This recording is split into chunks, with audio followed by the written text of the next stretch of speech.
Hello everybody, today my guest is Graham Clucas. Graham is a psychotherapist and founder of the charity Quing. Quing is a relatively new charity which focuses on helping people recover from trauma, and it approaches this through community building, peer mentoring and educational programs, as well as counselling. I recently attended a workshop ran by Quing.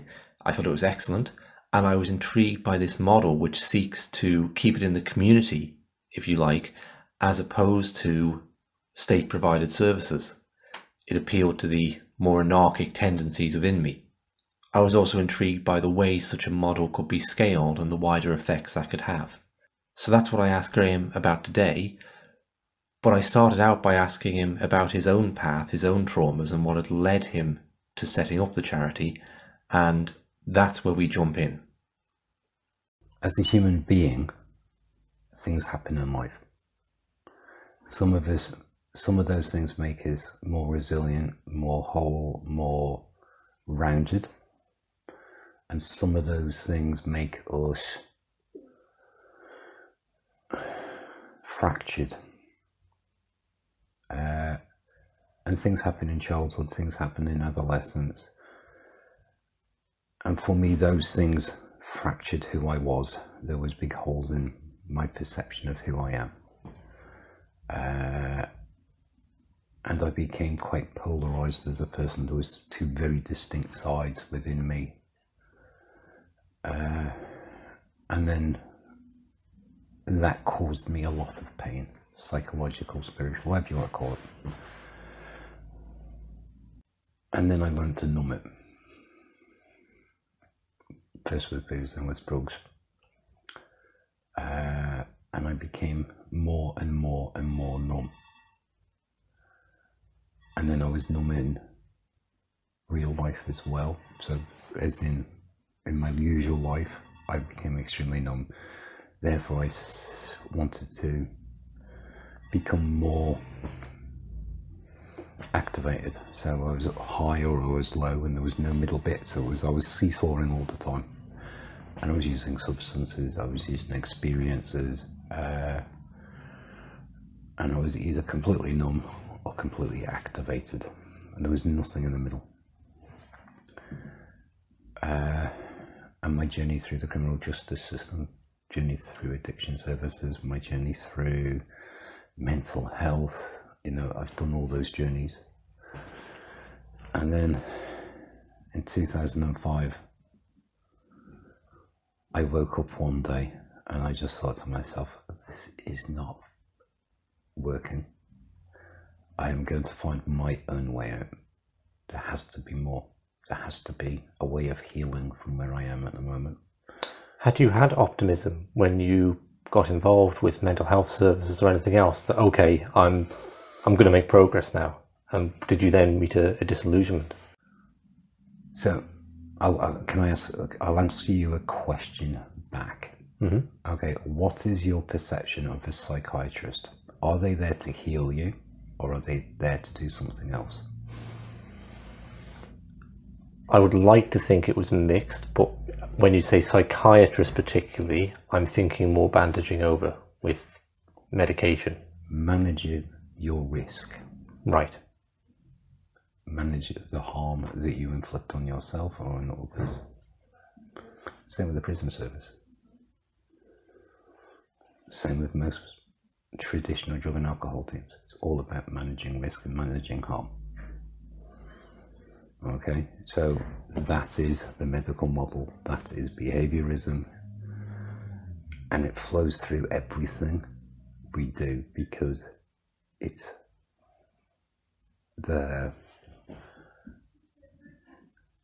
everything is balanced towards that model, from the science to the evidence to all of it. And you just go, my experience and many of the people who I've worked with over the last 10 years, you just go round and round and round, and a strange codependency forms. The services need the client and the client needs the service. And I got stuck in that. I was in that for, 15 years nearly.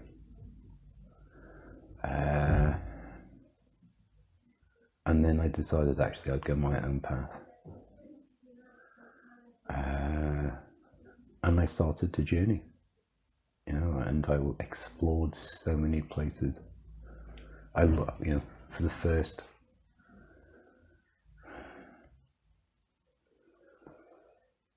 I suppose for the first 8 years I was looking for the magic bullet. What will fix me? What will heal me? What will make me whole again? What kind of areas were you looking at? So I've searched the whole of Christianity. So I started off in a Baptist church, and then went to the Anglican church. I've studied in a Catholic institute for a year. I ended up in the most austere Anglican monastery in the world for a year. I searched counselling, I searched therapy. I'm a trained counsellor.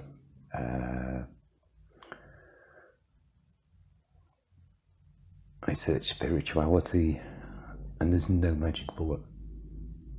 What there is a journey.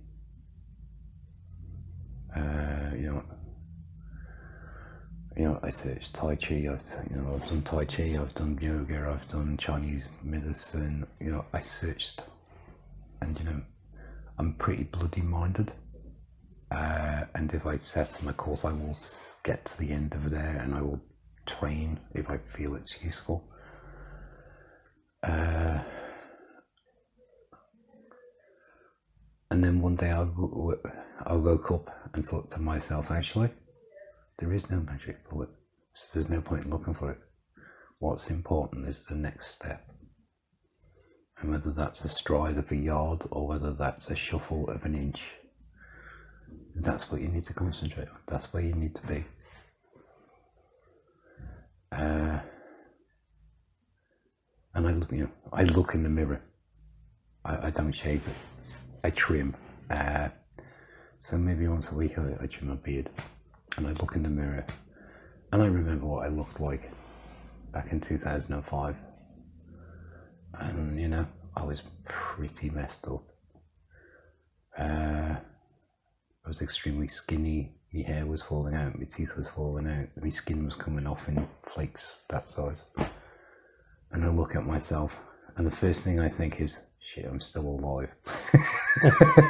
Yeah, I have a birthday this weekend, and it's like, I didn't think I was going to get to 30, and I'm the wrong side of 47. I'm 47 on Monday, and it's like, I've got here, and it's like, I shouldn't be here. Why? So in all that eclectic mix of spirituality and therapy, what did you find all made something of a difference, or it affected you in different ways, or was there one that you felt particularly was powerful for you? They were all powerful at the time. So often, I think as you search, once you make the decision to search, the universe, or if you want to use the word God, sends you the resources you need and the events that you need when you are ready for them.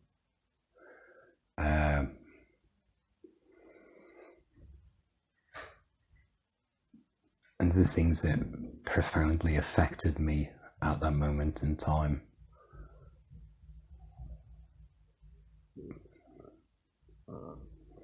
are still profound, but at the same time, the things that happen now are different. It doesn't mean one's better than the other. They were just why you did that part of the journey. And it's seeing the journey, the healing process as a journey, not as an event.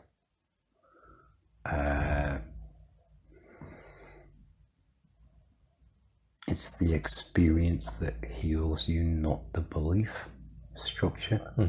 But it helps if you have hope. Yes, I understand. Yeah. And that was the thing that was missing within more traditional service. Your hope is stripped away. You will be on this drug for the rest of your life. You will be in this system for the rest of your life. You will never get out. And that was when I discovered hope. That's when those strides, those little shuffles became strides. So you've carried your experience, this kind of philosophy, into Quing, the charity that you've established. Well, what drew you to establish a charity? Okay, I'm allowed to say boredom. I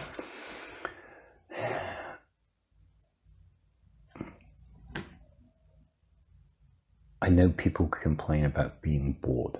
Okay, being bored is great, and the reason is, if you're bored, if you recognize you're bored, it means that you can be creative.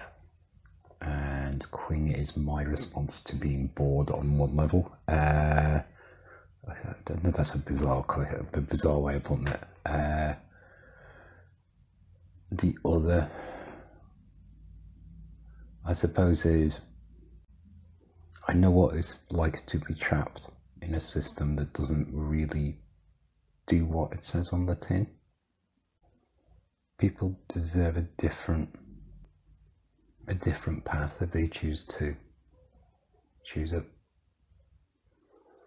So it's established as an alternative to the kind of system. It's that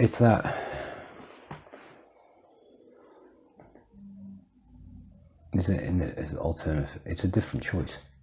You know,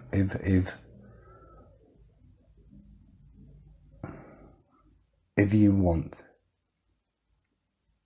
a different approach, if you want a different way of looking at what's going on in your life,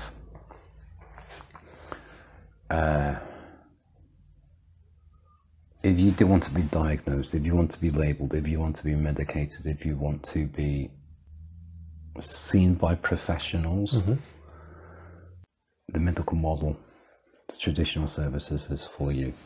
Okay? If you want to take control of your life, if you want to develop, if you want to grow, if you want to be a place to belong, in a place where nearly everybody is equal, without labels, without diagnoses, with a simple premise, if that's the right word, that mental health, addiction, criminality, codependency, messed up relationships, getting stuck on benefits, all these are just symptoms of something underneath. And that root causes trauma. So if you come to our service, we don't label it. It's basically being traumatized, and you need somewhere or an environment where you can heal, grow, and develop new skills. And that's done in a community of people who are on a similar journey. So what kind of approach would you take to healing? If you're saying that trauma is what you see as being at the root of a lot of these problems. I've been on a trauma workshop that Quing run, but it was excellent. But maybe you could describe how you feel that trauma needs to be engaged with, and the kind of approach people might meet if they were to come along. Okay, so there is no one fits all size. Okay, so first of all, it's learning about how trauma affects the central nervous system. If you understand, there is no blame, there is no judgment, there is no need to label. Even you've been traumatized, and there is no the behavior you manifest, whether it's addiction, whether it's mental health, whether it's offended, whatever behavior you're manifesting, is a natural way of dealing with an unnatural event. There is no, if you look prison population in the UK, I don't know what the facts are here. At one point, 90% of people who were going into prison specific learning difficulty, which is dyslexia, dyspraxia, autism. What's the fourth one? There's a fourth one. ADHD.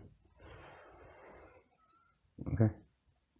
Says something about our education system, or our inability to deal with people who aren't within two bands and considered normal. You know, you look at the percentage of people in the care system who've been through the in the prison system who've been through the care system. Again, it's massive. You know, yeah, nobody is asking the questions, why? What can we do to stop this? Let's just put them in prison and punish them. Why not look at the underlying trauma, or the, you know, technical language, adverse childhood events? You know, you start looking at adverse childhood events, obesity, you know, obesity, eating disorders, mental health, addiction. You start getting people to look at adverse childhood events, and all of a sudden it's like, if you have more than this, your percentage have more than this. Yeah, it's like, if you have more than this, it's like you're fucked. Yeah. Well, yeah. Why aren't we looking at that? Why aren't we dealing with those things so the next generation doesn't end up where we are? So, as a society where we stand, we're not good at looking at trauma, say. No. And I've mentioned before on the podcast that being human at any point in history is a fairly traumatic experience. We've gone through wars and famines, lots and lots of child abuse and parenting over the years, and we kind of have the option now. We have the chance maybe to step back and look and start to address that trauma. Being human has calmed down somewhat. Has it? Okay, so you look at an 18-year-old today. I'm 47 next week. The pressures on kids today are far greater than they were when I was young. You know, at school,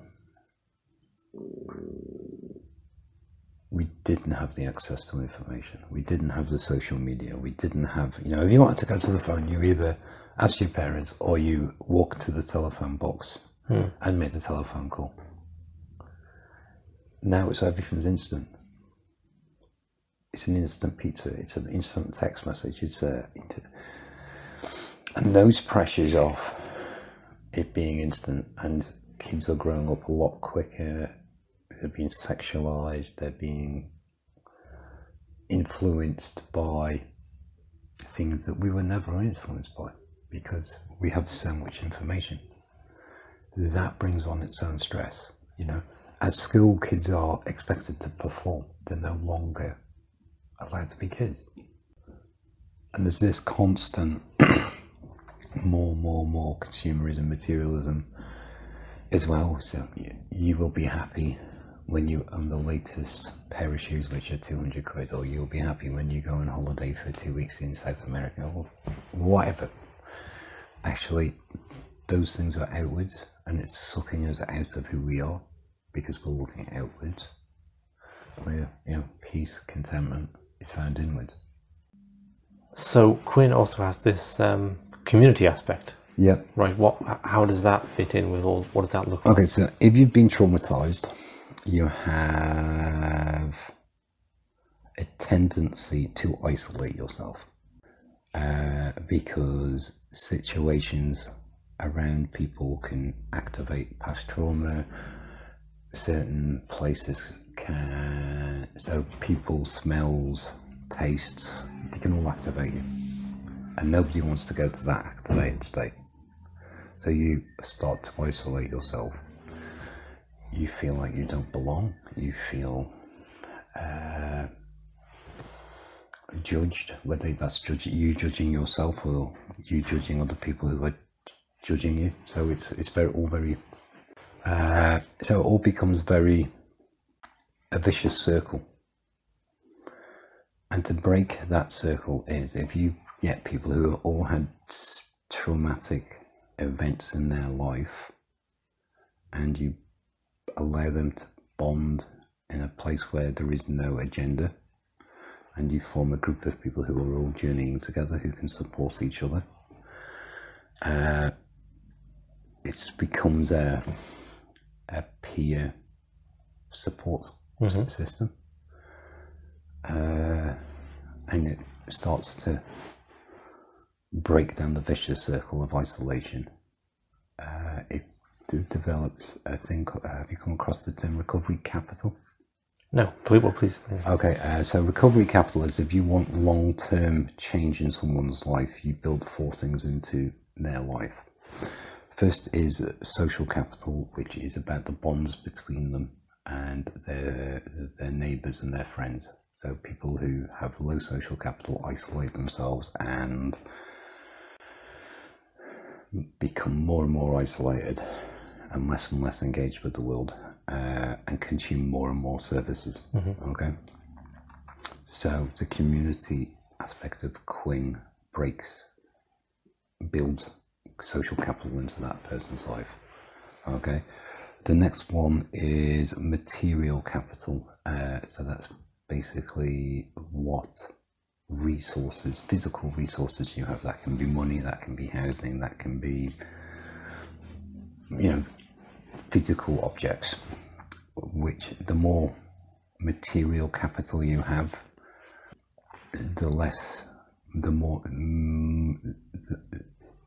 material capital you have is, so if you can take yourself off to rehab if you want, or you can take yourself off from geographical location A to geographical location B. So bang, you can move. So you're out of the destructive cycle you were in an A. Personal capital, what are your skills, what are your attitudes, what are your mentality, cultural capital is,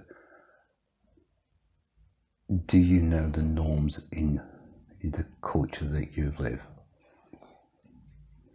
So do you know how your society works? What are the cultural norms? What is the history of where you are? If you look at the research, if you have high those, long-term change can happen. I don't quite understand the relevance of the cultural one. Could you elaborate on that? Okay. Knowing the history of where you are. Okay, so if you understand the culture you live in, you can in some ways connect to the general population. You're acceptable. You understand the rules of the game. You get how your culture works. So what would be an example of someone who struggled there? Because I can see struggle in other ways, but would it be like something that would affect immigrants particularly, or so people have been through the care system often have low cultural capital. Oh, okay. Okay, people who have spent lots of time in prison. Right, with you. People who have been in the army. So Okay. They don't get. Thanks they for don't that. get. I'm Yeah. on board now. I see what you mean. Okay. So we also talk, because we're not a recovery community, we're a discovery community, and there is a difference. We talk about bridging capital. So if you look at people who are in recovery and in recovery communities, they are still quite isolated. Okay. What we're saying is actually there's another thing which is involved, and that's the ability to bridge from A to B to C. So it's seeing similarities and not seeing differences. So if you were to go to a normal recovery community, you'd have one for alcohol, you'd have one for drugs, you'd have one. Sure. Yeah. We're saying actually the similarity is trauma. Yes. And if you can get that similarity and start seeing, oh, I'm like this person, even though they're manifesting a different symptom, all of a sudden you're starting to bridge. Yes.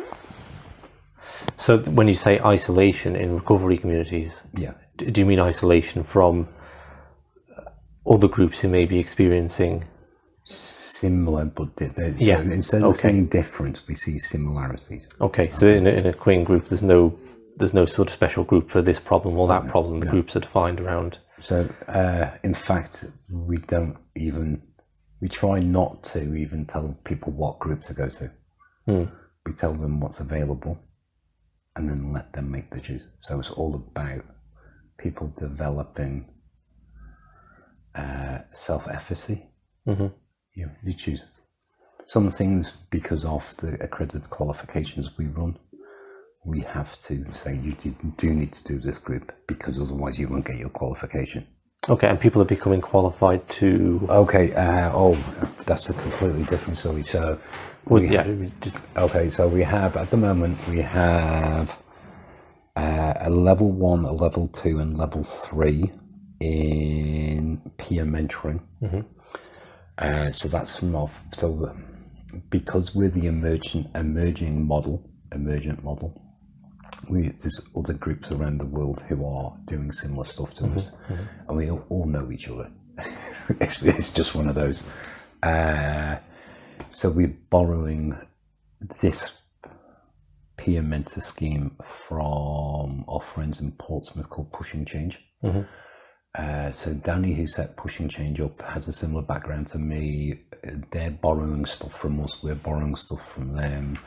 And it's all very exciting because they're still quite recovery. So they have mental health, they have addiction, they have prison, they have so they're coming to us to learn about trauma and discovery, while we're going to them to learn about peer mentoring and the best way to train. So there's this flow of information and experience, and it's great. So.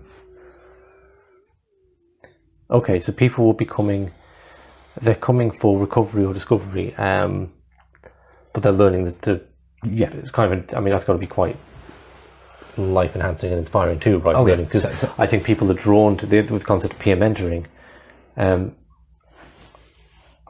What I find, and see if this tallies with your experience, people very much like when they're struggling with something, it's inspiring if you're attempting to transcend that in some way, to feel that you're learning to help someone else in the process. So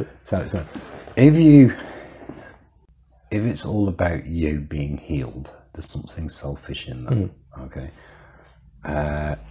and sometimes you do have to be selfish, but at the same time, if you're learning to heal yourself and at the same time learning to support other people in healing themselves, and that's what becoming a peer mentor is. There comes a point where there's a healing. There comes a point where the healing needs to become different, and that's when people are ready to become a peer mentor. But often with peer mentors, you start to train them months before they're ready.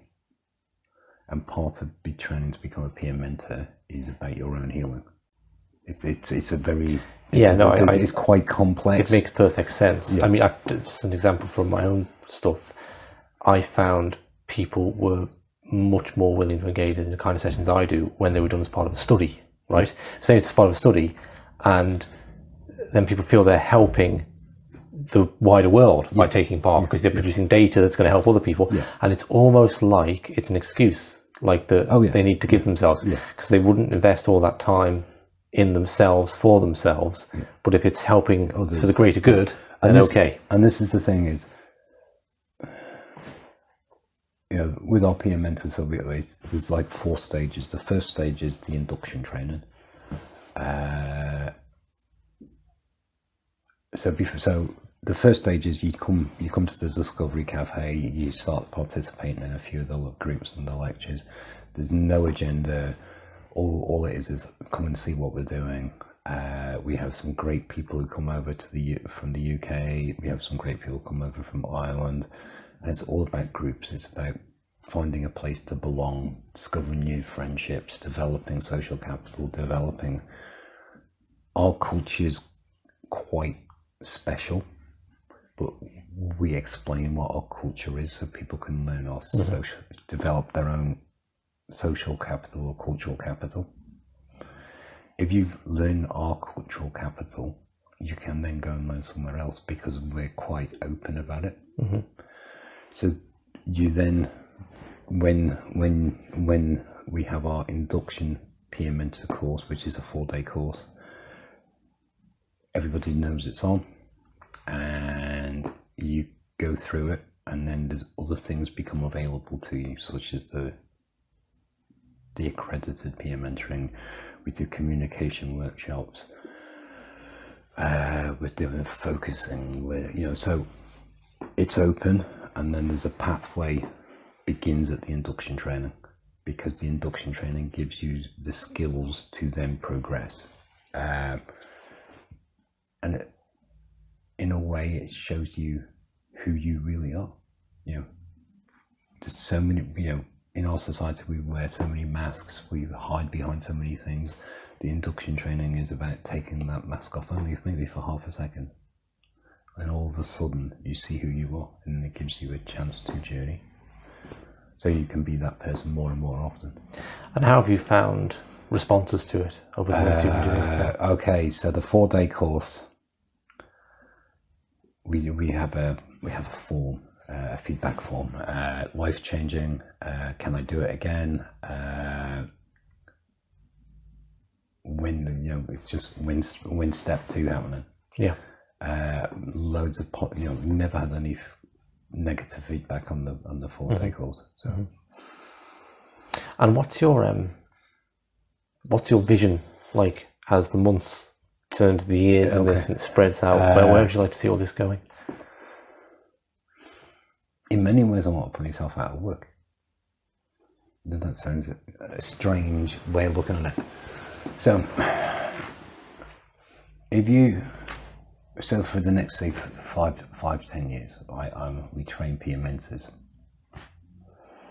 and some of them will end up working full time. Some of them will go back and get a job in the community, working for a building firm or whoever. But they will be skilled enough to, when they're living in the community, the kid down the road who's having a hard time and life's pretty tough, they can have a word on them. So it's changing the fabric of society in some way. It's a cultural shift. It's a cultural shift. It's that actually the best person to help that young fella who's having a hard time at school or whatever's happened in their life, on drinking a bit too much, just discovering drugs. There's a fella living up the road who went through it, who has the skills. It's like a first responder. In some ways, the competence as well, I imagine, that people might want to engage with someone who seems to be struggling but wouldn't have the confidence to do so. And for doing some training and all of our peer mentors are trained by an accredited course that's recognised internationally. We're talking with our friends to set something international up so there's an international group of us who are doing similar work, have a similar ethos and a support, if you want to call it that, and see what's the difference in cultural capital or culture between doing it in the Isle of Man and in Portsmouth or in Bosnia or in America or in South Africa, and there's that. What are the differences? But more importantly, what do we have together? What's going on for us that we can share? How can we hybridize what we're doing? And there will always be differences, but the important bit is what's the core of being a peer mentor, whether it's whichever field you're in, and that's where it starts getting exciting in many ways. So, okay, thank you very much, Graham. Is there anything else you'd like to speak on the topic? I think it's a very exciting vision and project, and we'll link to it below. Yes, and you're more than welcome to come on the next peer mentor induction training. Thank you very much. I shall put it in my diary, and details of all this stuff, if you're living on the Isle of Man, or maybe we can put a link in for people that aren't. To them, this is the kind of concept, right? So people can find out more. So we're just about to launch our website. I've been told that it's time to move off just Facebook, and then over the next couple of weeks, we're going to be at Quing.im. Okay, I'll put the link below, and chances are it'll be active by the time this goes out. Okay. Thank you.